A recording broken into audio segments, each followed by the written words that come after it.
Bachelor मुलांसाठी अंडे एकदम वरदानच आहे, कारण की बॅचलर मुलांना कमी टाईममध्ये आणि कमी एफर्टमध्ये पटापट बनणारी भाजी हवी असते आणि त्यामध्ये काही व्हेरायटी पण हवी असते. तर आपण अंड्याचं भुर्जी बनवू शकतो, अंड्याचं आमलेट बनवू शकतो, अंड्यांची भाजी पण बनवू शकतो. तर अंड्याची नॉर्मल भाजी तर सर्वच जण बनवतात, पण आज आपण यांची बनवणार काही वेगळ्या प्रकारची, ज्याला कोणी अंडा मुगलई म्हणतं आणि कोणी काही दुसरं पण अंडा मसाला टिक्का वगैरे त्याचे नाव वेगवेगळे आहेत. तर सर्वात आधी आपण काय केले, 4 अंडे घेतलेत, ते उकडून घेतलेत. आता याची साल काढून घेऊ. त्यानंतर आपण काय केलं आहे, कांदा घेतला आहे, लसूण अद्रक हे घेतलं आहे आणि त्याची पेस्ट बनवून घेतली आपण.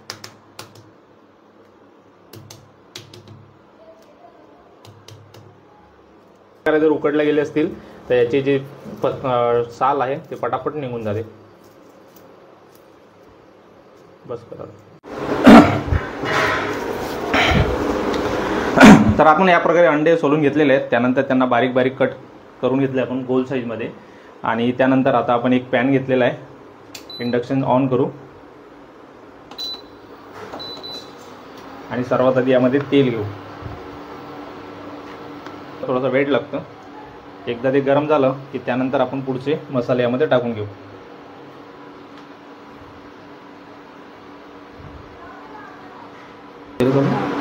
आता आपलं तेल गरम झालेलं आहे. त्यानंतर आपण जे जिरं टाकून घेऊ, थोडीशी मोहरी टाकून घेऊ आणि याचं तळतळायला लागलं की त्यानंतर सर्वात आधी आपण जे कांदा आणि खोबरं याचं जे पेस्ट केली होती त्याला याच्यामध्ये टाकून घेऊ. पावळ थोडासा कमी करून घेऊ आपण, जेणेकरून हे तडकणार नाही. त्याला मस्तपैकी सॉटे करून घेऊ.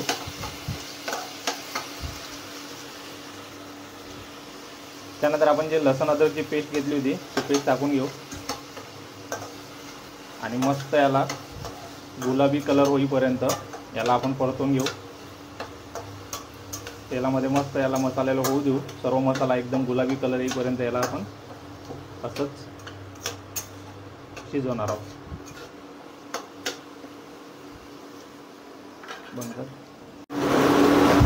आता आपण याच्यामध्ये तिखट टाकून घेऊ. त्यानंतर थोडीशी हळद टाकून घेऊ. त्यानंतर थोडासा मसाला आपण थोडा कमीच टाकू आणि त्यानंतर आपल्या चवीपुरतं मीठ टाकून घेऊ याच्यामध्ये.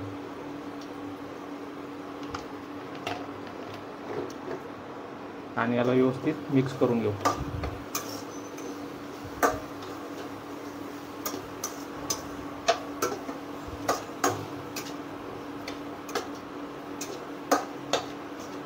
त्यामध्ये आपल्याला पाणी खूप कमी प्रमाणात टाकायचं आहे, त्यामुळे आपण याला तेलामध्येच चांगल्या प्रकारे शिजवून घेऊ आणि नंतर जे आपण कापलेले अंडी आहेत त्यामध्ये आपण ॲड करणार आहोत.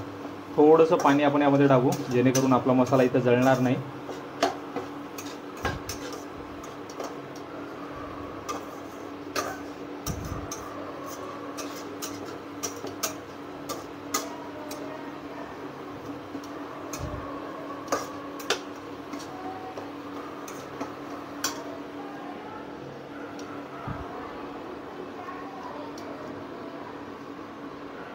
आपला कांद्याची पेस्ट करताना जे पाणी जे भांडं होतं त्यामध्ये आपण पाणी टाकून तेच पाणी यामध्ये थोडंसं ॲड करून घेऊ.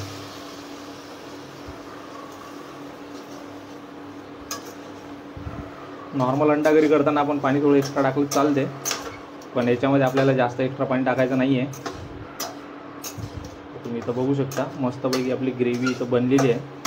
त्याला थोडंसं आणखी एक 5 मिनिट आपण शिजवून घेऊ आणि त्यानंतर यामध्ये अंडे ॲड करू. त्याला मस्त छानसा असा कलर आलेला आहे आणि मस्त सुगंध सुटलेला आहे. आपला मसाला पण एकदम परफेक्ट शिजला आहे आणि आतमधून तेल बाहेर येत आहे. जेव्हा जेव्हा मसाला एकदम योग्य प्रकारे शिजतो तसं तेल आतमधून असं बाहेर येतं आणि त्याच्यामध्ये ग्रेव्ही बनते मस्तपैकी. तुम्ही इथं बघू शकता.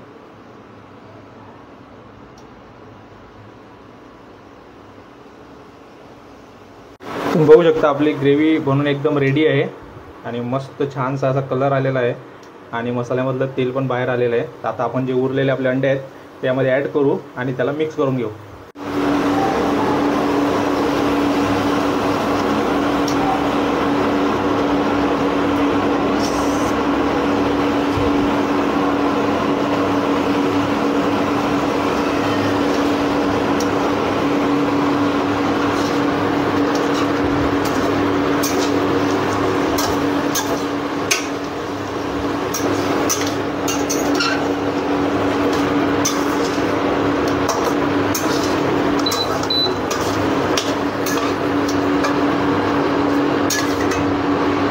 बघू शकता किती मस्त स्ट्रेक्चर आलेलं आहे ग्रेव्हीला. जास्त घट्ट पण नाही आणि जास्त पातळ पण नाही. तर अशा प्रकारे आपण याला व्यवस्थित मिक्स केलेलं आहे आणि याला आता आपण 5 ते 10 मिनिट असं हे थोडंसं कमी फ्लेमवर थोडंसं शिजवणार आहे. आणि त्यानंतर आपली अंडा मुगले किंवा अंडा तवा फ्राय आपली बनवून रेडी आहे. तर तुम्ही जर बॅचलर असाल किंवा तुम्हालाही स्वयंपाकातलं काही जास्त माहीत नसेल तर तुम्ही ही रेसिपी ट्राय करू शकता आणि बनवू शकता. मस्त टेस्टी रेसिपी आहे. तुम्ही बनवा आणि तुमच्या मित्रांना पण खाऊ घाला. धन्यवाद.